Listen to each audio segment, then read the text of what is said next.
Bonjour et bienvenue, voici notre tour d'horizon économique, géopolitique, énergétique, sanitaire, boursier. Nous sommes le jeudi 1er décembre.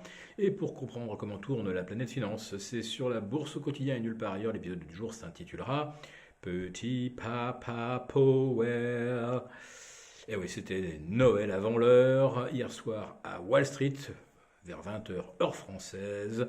Powell a prononcé le mot magique approchez-vous de ma hotte et prenez ce qui vous fait plaisir. En fait, il a déclaré plein de choses, mais la seule que les marchés ont voulu retenir, c'est il est peut-être temps de ralentir le rythme des hausses de taux. C'est exactement ce que le marché anticipe maintenant depuis 9 semaines. Oui, on s'en va tout droit vers une 9e semaine de hausse consécutive, un exploit absolument historique, et motivé dès début octobre par le narratif d'un pivot de la Fed qui ne va pas tarder effectivement à se montrer moins agressive en matière de hausse de taux. Ça fait 9 semaines qu'on nous vend le scénario et le jour où Powell dit quelque chose qui ressemble à ce que les marchés avaient envie d'entendre, on les fait exploser de 4,5%. Il s'agissait du Nasdaq et même de 0,5% supplémentaire. Aujourd'hui, autrement dit, le Nasdaq gagne 5% en 2h30 de cotation prise en continu pour une annonce qui en fait est déjà pricée depuis, je ne sais pas, 4-5 semaines.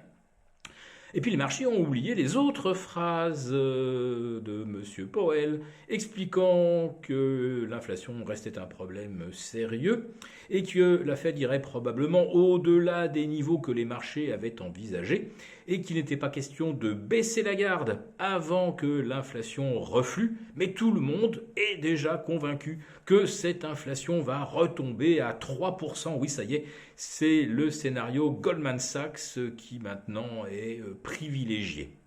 Alors on vient de voir de nouvelles statistiques qui sont plutôt étonnantes en termes de résilience des dépenses des ménages, avec une hausse de 0,8% au mois d'octobre et des salaires qui ont progressé de plus 0,7%.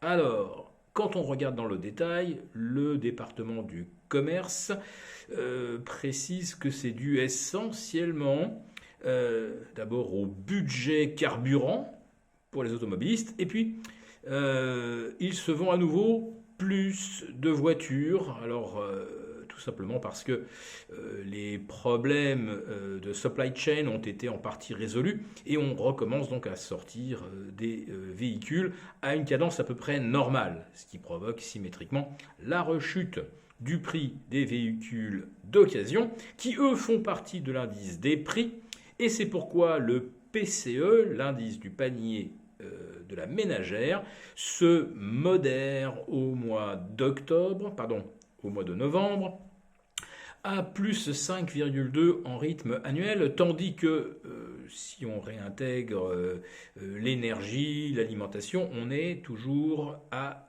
6%.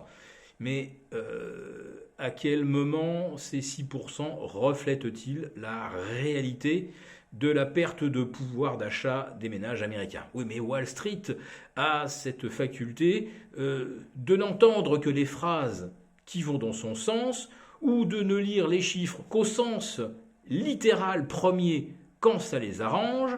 Et quand le chiffre est mauvais ou très différent des attentes, eh bien là par contre, on vous vend un tas d'interprétations qui permet au marché donc de poursuivre, puisque c'est le cas depuis 9 semaines, une ascension funiculaire. Voilà.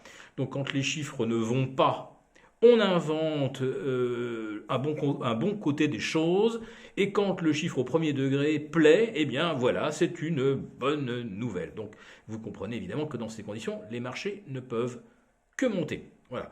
Mais des marchés où il n'y a finalement qu'un seul acteur et un seul Père Noël, est-ce que c'est encore un marché? Vous connaissez depuis longue date notre réponse.